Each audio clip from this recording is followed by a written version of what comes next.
अपनी पत्नी अहिल्या के साथ। एक दिन अहिल्या के सौंदर्य को देखकर देवराज इंद्र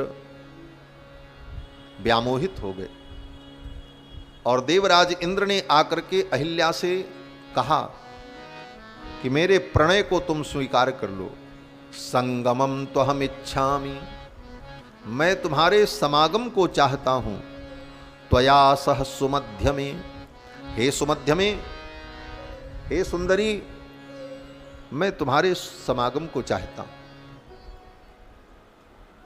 देवराज इंद्र के कहने पर अहिल्या ने देवराज इंद्र की बात को स्वीकार कर लिया। देवराज इंद्र गौतम महर्षि का वेश बना करके आए थे। मुनिवेशम सहस्राक्षम विज्ञाय रघुनंदन। वाल्मीकि जी आप तवक्ता हैं, ऋषि हैं, ये किसी बात को लाग लपेट में नहीं रखते, जो कुछ है स्पष्ट है। मुनि वेश में इंद्र आए ये तो सत्य है, गौतम महर्षि का वेश बना करके आए, लेकिन अहिल्या ने उनको पहचाना नहीं, अहिल्या ने उनको मुनि गौतम समझा, ऐसी बात नहीं। अहिल्या जान रही है कि ये इंद्र, ये संकेत कर रहे हैं महर्षि वाल्मीकि। ज्ञाय रघुनंदन, मुनि वेशम, वेश तो मुनि का है, लेकिन सहस्राक्षम विज्ञाय, ये सहस्राक्ष इंद्र हैं, ये अहिल्या जान रही। और अहिल्या ने इंद्र के निवेदन को स्वीकार कर लिया। मतिम चकार दुर्मेधा, महर्षि वाल्मीकि कहते हैं मतिम चकार दुर्मेधा, अहिल्या की बुद्धि दूषित हो गई। दुर्मेधा, अहिल्या को ऐसा नहीं करना चाहिए। अहिल्या को चाहिए था कि वो इंद्र को डांट करके भगा देते। नीच, दुर्वृत्त, देवराज होकर के तुम ऐसी बातें करते। लेकिन अहिल्या ने इंद्र के निवेदन को स्वीकार कर लिया। क्यों स्वीकार कर लिया? तो वाल्मीकि जी कारण कहते हैं, देवराज कुतूहलात मतिम चकार दुर्मेधा, देवराज कुतूहलात। अहिल्या को कुतूहल हो गया कि मैं इतनी सुंदर हूं, मेरा इतना महत्व है, स्वर्ग के राजा इंद्र मेरे लिए लालायित। इस बात का अभिमान हो गया अहिल्या को, और इस कारण से बुद्धि दूषित हो गई। और अहिल्या ने इंद्र के निवेदन को स्वीकार कर लिया और कहा कि ठीक है, एक काम करना। बोले क्या? बोले आत्मानं च मां देवेश सर्वथा रक्ष गौतमात्। अपनी भी रक्षा करना और मेरी भी रक्षा करना। किससे? बोले गौतमात्, महर्षि गौतम को पता चल गया तो तुम्हारी भी खैर नहीं और मेरी भी खैर नहीं। इंद्र ने कहा ठीक है। इंद्रस्तु प्रहसन वाक्यम अहिल्याम इदम अब्रवीत। इंद्र हंसने लगे और फिर अहिल्या से मिलकर के जब इंद्र जाने लगे तो देवराज इंद्र ने कहा, सुश्रोणि परितुष्टोस्मि। हे सुश्रोणि, मैं प्रसन्न हूं और जा रहा हूं। गमिष्यामि यथा गतम, मैं जैसे आया हूं उसी प्रकार जा रहा हूं। और इंद्र ज्यों ही आश्रम से बाहर निकल करके जा रहे हैं, तब तक उधर से महर्षि गौतम आ गए। अथ दृष्ट्वा सहस्राक्षम मुनिवेशधरम मुनि। मुनिवेशधरम सहस्राक्षम दृष्ट्वा मुनि। गौतम मुनि ने देखा, अरे ये मेरा ही वेश बना करके कौन आया। समझने में देर नहीं लगी, महर्षि गौतम सब कुछ जान गए। और महर्षि गौतम ने कहा, वाल्मीकि जी के शब्द कितने अद्भुत। दुर्वृत्तम वृत्त संपन्नम रोषाद वचनमित ब्रवीत। दुर्वृत्तम वृत्त संपन्नो, दुर्वृत्तम वृत्त संपन्नो। इंद्र कौन है? बोले दुर्वृत्त। दुर्वृत्त माने दुराचारी। और मुनि गौतम कौन है? बोले वृत्त संपन्न, जो चरित्र संपन्न है, आचरण संपन्न। दुर्वृत्तम वृत्त संपन्नो रोषाद वचनम अब्रवीत। क्रोध में महर्षि गौतम ने कहा, अरे मम रूपम समास्थाय, मेरे रूप को धारण करके, कृतवानसि दुर्मते, अय दुर्मति, तूने ये अनर्थ किया है। अकर्तव्यमिदम, ये कर्तव्य नहीं था जो तुमने किया है। जाओ मैं शाप देता हूं, विफलस्त्वं भविष्यति, तुम विफल हो जाओ, तुम्हारा कोष नष्ट हो जाए। महर्षि गौतम के शाप देते ही इंद्र का जो वृषण था वह उनके अंग से टूट करके नीचे गिर पड़ा। देवराज इंद्र चले गए। महर्षि गौतम के शाप से उनका वृषण नष्ट हो गया। पेततुर वृष्णौ भूमौ, उसी समय उनका वृषण भूमि पर गिर पड़ा। इंद्र तो चले गए। अहिल्या थर थर कांप रही थी महर्षि गौतम के क्रोध को देख। महर्षि गौतम ने जब अहिल्या की ओर देखा, महर्षि गौतम के नेत्र की ज्वाला से मानो अहिल्या भस्म हो जाएगी, ऐसा क्रोध महर्षि गौतम ने कहा, अरे पापिनी, क्षण भर के सुख के लिए तूने ये पाप किया, जा मैं शाप देता हूं।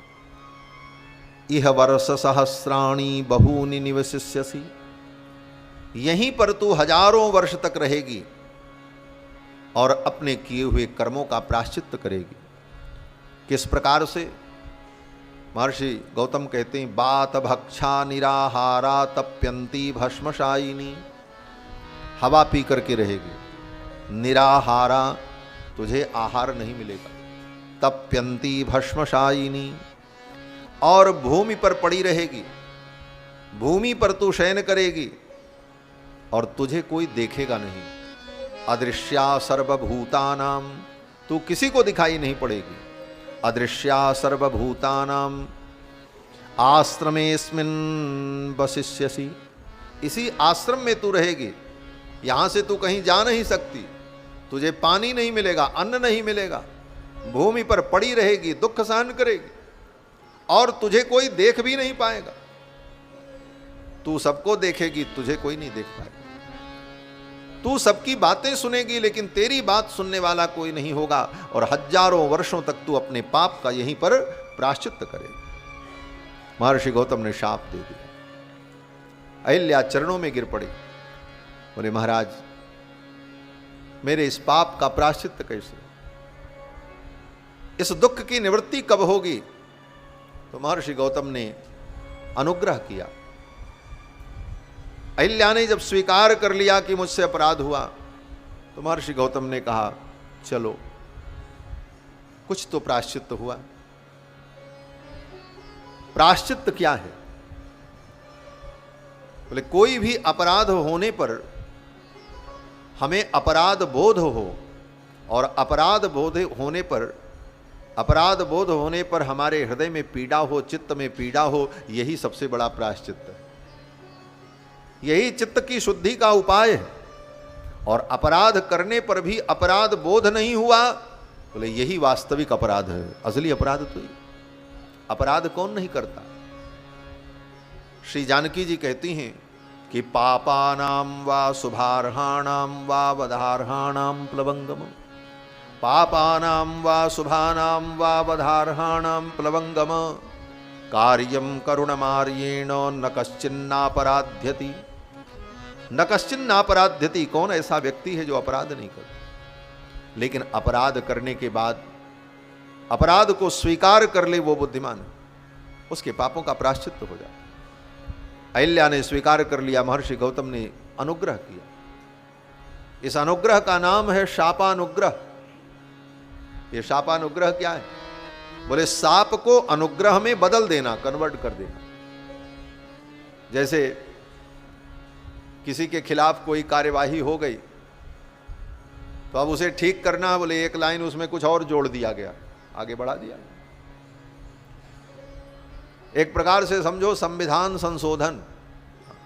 जैसे कोई संविधान पहले से बना है लेकिन उसमें कोई खामी रह गई तो अब उसको ठीक करना है क्या, तो बोले उसमें संशोधन कर दिया गया, कुछ लाइन बढ़ा दी गई।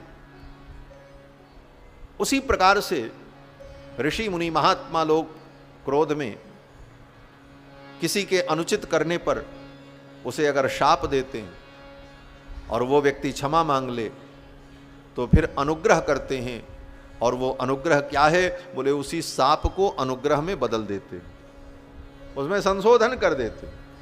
संशोधन कर दिया गौतम महर्षि ने। क्या संशोधन किया? गौतम महर्षि ने कहा जाओ शाप तो मैंने दे दिया, अब तुम यहीं रहकर अपने दुख को भोगोगी, लेकिन एक दिन दशरथ नंदन राम यहां आएंगे और उनका दर्शन तुम्हें प्राप्त होगा, और उनका दर्शन प्राप्त होगा तो तुम्हारा सारा पाप ताप समाप्त होगा। ये अनुग्रह कर दिया। अगर ये अनुग्रह महर्षि गौतम न करते तो अहिल्या को राम जी का दर्शन न होता।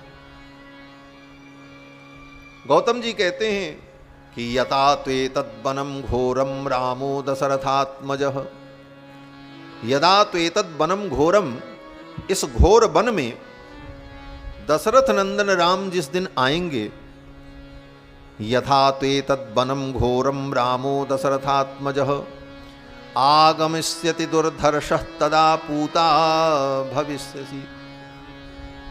जिस दिन दशरथ नंदन राम यहां आ जाएंगे, उनका दर्शन करते ही तू पवित्र हो जाए। वो आएंगे, वो तो तुमको नहीं देख पाएंगे, लेकिन तू उनको देखेगी और तू पवित्र हो जाए। इतना कह करके महर्षि गौतम चले गए। विश्वामित्र जी कहते हैं, राम आपके द्वारा ही इसका उद्धार होगा, इसका उद्धार करो। तारयैनाम महाभागाम अहिल्याम देवरूपिणीम, तारयैनाम महाभागाम, इस अहिल्या का आप उद्धार करो। श्री विश्वामित्र जी महाराज अहिल्या को पापिनी, दुर्मेधा, पापचारिणी नहीं कहते, बड़े सम्मान सूचक शब्दों का प्रयोग कर रहे हैं विश्वामित्र जी अहिल्या के लिए। विश्वामित्र जी कहते हैं तारयैनाम महाभागाम, इस अहिल्या का उद्धार करो। किस अहिल्या का? बोले महाभागाम, जो महाभाग्यशालिनी है। क्या महाभाग्य है इसका? बोले दुनिया उद्धार पाने के लिए, कल्याण प्राप्त करने के लिए आपके चरणों में आती है, और ये इतनी भाग्यशालिनी है कि आपके चरण स्वयं चल करके आए हैं। महाभागाम, ये महाभाग्यशाली। तारयैनाम महाभागाम अहिल्याम देवरूपिणीम, अहिल्याम देवरूपिणीम, ये देवरूपिणी है, देवता के समान वंदनीय है, महाभाग्यशालिनी है, आप इसका उद्धार करो। विश्वामित्र वच श्रुत्वा राघव सह लक्ष्मण, विश्वामित्र के वचन को सुनकर राम जी लक्ष्मण के सहित उस कुटिया में, उस आश्रम में प्रवेश करते, क्योंकि गौतम जी के वचनों के अनुसार राम जी ज्यों ही कुटिया में जाएंगे अहिल्या का उद्धार हो जाए। मानस जी के कल्प के अनुसार तो विश्वामित्र जी कहते हैं कि गौतम नारी साप बस उपल देह धरि धीर, चरण कमल रज चाहती कृपा करहु रघुवीर। ये आपके चरण कमल रज को चाहती है, आप उद्धार करो। हर कल्प में कथाएं भिन्न भिन्न होती, कल्प भेद हरिचरित सुहाए, भांति अनेक मुनीशन गाए। किसी कल्प में तो ऐसी भी कथा है कि महर्षि गौतम ने अहिल्या को शाप दिया, जाओ तुम नदी बन जाओ। अहिल्या नदी बन गई महाराज, एक छोटी सी नदी बन करके बह रही थी। राम जी पहुंचे विश्वामित्र जी के साथ, तो विश्वामित्र जी से पूछा ये कौन सी नदी है? तो विश्वामित्र जी ने कहा ये अहिल्या नदी है, नदी बन गई है। बोले क्यों? बोले ऐसे ऐसे शाप हुआ, आपके द्वारा उद्धार होगा। तो राम जी ने कहा कैसे उद्धार होगा? विश्वामित्र जी ने कहा इस नदी के जल का स्पर्श करो, और ज्यों ही राम जी गए और जाकर के उस नदी के जल को छुआ, तब तक नदी गायब हो गई और अहिल्या प्रकट हो गई। इस तरह की भी कथा है। तो अनेक कल्प में अनेक प्रकार के चरित्र हैं। कल्प भेद हरिचरित सुहाए, भांति अनेक मुनीशन गाए। और हर कल्प में भिन्न भिन्न कथाएं। और कितनी कल्प की कथाएं? बोले अनंत कल्प है, अनादिकाल से अनंत कल्प, अनंत युग बीते, अनंत बार रामावतार, अनंत बार कृष्णावतार हुआ, अनंत अनंत कथाएं। इसीलिए श्री वेदव्यास जी महाराज के मस्तिष्क में अनंत अनंत कल्पों की कथाएं एक साथ जब प्रकट हो जाती हैं, उनके स्मृति पटल पर आती हैं, तो वेदव्यास की मति भी निर्णय नहीं कर पाती कि कौन सी कथा पहले की है, कौन बाद की है, कौन कब की। काल का निर्धारण करना उनके बस की भी बात नहीं होती, और काल निर्धारण करना कोई आवश्यक भी नहीं। व्यास जी सोचते हैं इन कथाओं को मैं लिपिबद्ध कर दूं, इसलिए कोई कथा आगे कोई पीछे। इसीलिए पुराण की कथाओं को पढ़ करके आजकल के इतिहासकार पागल हो जाते, कहते महाराज इसमें तो सब अड्ड-मड्ड गड्ढ भरा। बोले तुम्हारी बुद्धि नहीं काम करेगी। वो अनंत अनंत कल्पों की कथा, कोई आगे की है कोई पीछे की। अब काल का निर्धारण कौन कर सकता है? अनंत काल से सृष्टि चल रही, अनंत काल से अनंत कल्प बीते। भगवान के भिन्न भिन्न चरित्र भिन्न भिन्न कल्पों के व्यास जी के मस्तिष्क में भाषित हुए, व्यास जी ने उनको लिपिबद्ध कर दिया। तो इन कथाओं का उद्देश्य क्या है? बोले केवल एक उद्देश्य है, काल निर्धारण और उसमें तर्क और संगति लगाना। ये महत्वपूर्ण नहीं है, महत्वपूर्ण ये है कि इन कथाओं को हम गा करके सुन करके अपना मन भगवान में लगा दें, बस उद्देश्य इतना ही है। इसीलिए गोस्वामी जी कहते हैं यह चरित जे गावई हरिपद पावई, जे गावई हरिपद पावई तेन परहि भव कोपा। ये चरित जे गावई हरिपद पावई तेन परहि भव कोपा। तेन परहि भव कोपा, तेन परहि भव कोपा। भगवान के चरित्र को गाकर सुनकर हमारा चित्त भगवान में लग जाए, उद्देश्य केवल इतना है। कौन किसके बाप थे, कौन किसके नाती थे, कौन पहले पैदा हुआ, कौन बाद में पैदा हुआ, इसका निर्णय करना महत्वपूर्ण नहीं, और इसका निर्णय कोई कर भी नहीं सकता। भागवत में ही कथा है, सबसे पहले वराह भगवान ने पृथ्वी का उद्धार किया, और उद्धार करने गए तो वहां हिरण्याक्ष नाम का असुर मिल गया, उसको मारा। अब तर्क करो कि भाई पृथ्वी को लेकर के वराह भगवान जब आए तब पृथ्वी पर मनु जी ने सृष्टि प्रारंभ की, उसके पहले सृष्टि ही नहीं थी। जब पृथ्वी को लेकर के वराह भगवान आए तब मनु जी ने सृष्टि प्रारंभ की, और मनु की पुत्री देवहूति,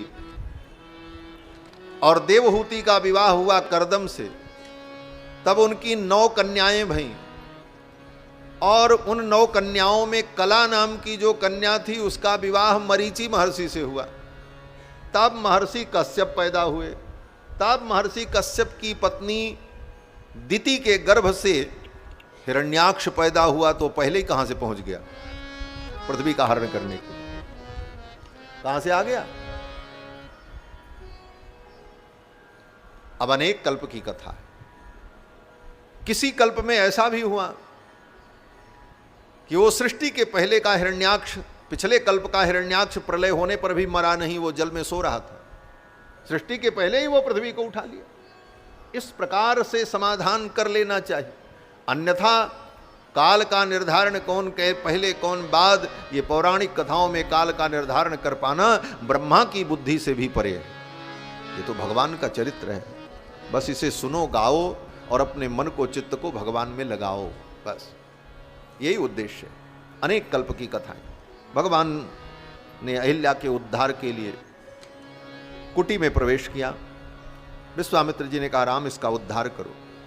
ज्यों ही राम जी कुटिया के अंदर प्रवेश करते हैं, अदृश्य भूता जो अहिल्या थी वो दिखाई पड़ने लगी, प्रकट हो गई। शाप तिरोहित हो गया। अहिल्या दिव्य ऋषि पत्नी के रूप में, देवी के रूप में प्रकट हो गई। अहिल्या जब प्रकट हो गई तो भगवान श्री राम ने अहिल्या के चरणों में प्रणाम किया। राम जी ने अहिल्या के चरणों में प्रणाम किया। राघवौ तु तदा तस्याह पादौ जगहुतुर्मुदा। भगवान श्री राम ने और लक्ष्मण ने राघवौ तु तदा, राघवौ माने राम लक्ष्मणौ, दोनों भाइयों ने तस्याह पादौ, अहिल्या के चरणों में वंदन किया, प्रणाम किया। अहिल्या ने भगवान को प्रणाम किया नहीं, उद्धार तो भगवान ने किया, लेकिन प्रणाम राम जी ने अहिल्या को। क्यों? बोले मर्यादा पुरुषोत्तम है। मर्यादा का कितना ख्याल है राम जी को। क्या मर्यादा? बोले ये ऋषि पत्नी है, ये ब्राह्मण की पत्नी है, ब्राह्मणी है, और मैं क्षत्रिय हूं, इसलिए राम जी ने अहिल्या के चरणों में वंदन किया। और किस प्रकार? केवल फॉर्मेलिटी निभाई, कहते नहीं, जगहुतुर मुदा, मुदा माने प्रसन्नता पूर्वक, अंतर मन से, बनावटी दंडोत प्रणाम नहीं किया। जगहुतुर मुदा, महर्षि वाल्मीकि के एक एक शब्दों में अर्थ है। प्रसन्नता पूर्वक प्रणाम किया। और फिर अहिल्या ने भगवान श्री राम, कुमार लक्ष्मण और विश्वामित्र जी का आतिथ्य किया। पाद्यमर्घम तथातिथ्यम चकार सुसमाहिता। घर में कोई आवे तो वो अतिथि होता है, और अतिथि देवो भव, अतिथि देवता है, उसका पूजन करना चाहिए। इस भाव से अहिल्या ने भगवान को और विश्वामित्र जी को अतिथि मानकर उनका समादर किया। उसी समय महर्षि गौतम आ गए। महर्षि गौतम ने अहिल्या को शुद्ध पवित्र रूप में पाकर प्रसन्न होकर राम जी का मंगल मनाया, राम जी को मंगल आशीर्वाद दिया। और फिर महर्षि गौतम अपनी पत्नी अहिल्या को लेकर अपने साथ विदा हो गए। गौतम सिधारे गृह गौनों सो लवाई के। श्री गोस्वामी जी महाराज कहते हैं कि तुलसी जिनकी धूल परसी अहिल्या तरी, जिनके चरणों की धूल पाकर के अहिल्या तर गई, गौतम सिधारे गृह गवनों सो लवाई के। गौतम महर्षि अहिल्या को लेकर के चले। किस प्रकार से? बोले जैसे आज अपना गौना करा करके जा रहे हैं। ब्याह के बाद गौना होता है ना, द्विरागमन। तो गौतम जी को तो यही लगा कि अभी अभी मेरा विवाह हुआ है, अब बहू को हम विदा करके लेकर के जा रहे हैं। गौतम सिधारे गृह गवनों सो लवाई के। गौतम महर्षि अहिल्या को लेकर के पधारे। इस प्रकार भगवान ने अहिल्या का उद्धार किया। श्री गोस्वामी जी महाराज भगवान के शील गुण का जब वर्णन करते हैं तो विनय में कहते हैं कि गुरुदेव के कहने पर अपने चरण की रज से अहिल्या का उद्धार तो कर दिया राम जी ने, क्योंकि विश्वामित्र जी ने तो यही कहा, चरण कमल रज चाहती। तो अब गुरु का आदेश पालन न करें तो अपराध होगा। और दूसरी तरफ संकोच है कि मैं अपने चरण से एक ब्राह्मणी को कैसे छूं। ब्राह्मण को, गऊ को और देव प्रतिमा को कभी पैर से नहीं छूना चाहिए, मर्यादा नहीं। ब्राह्मण को, गाय को और देव प्रतिमा को और ग्रंथ को पैर से छुए, यह तो महान अपराध। अब राम जी को धर्म संकट हो गया। एक तरफ गुरु जी का वचन है, गुरु जी कह रहे हैं चरण रज प्रदान करो, चरण कमल रज चाहती। अब गुरु जी की बात माने तो दूसरी तरफ धर्म जा रहा है, और गुरु जी की बात न माने तो गुरु की आज्ञा की अवहेलना का दोष। तो गुरु जी के वचन को मान करके राम जी ने अपने चरण के रज से चरण का स्पर्श करा करके अहिल्या का उद्धार तो कर दिया। परसत पद पावन शोक न सावन प्रगट भई तप पुंज सही। अहिल्या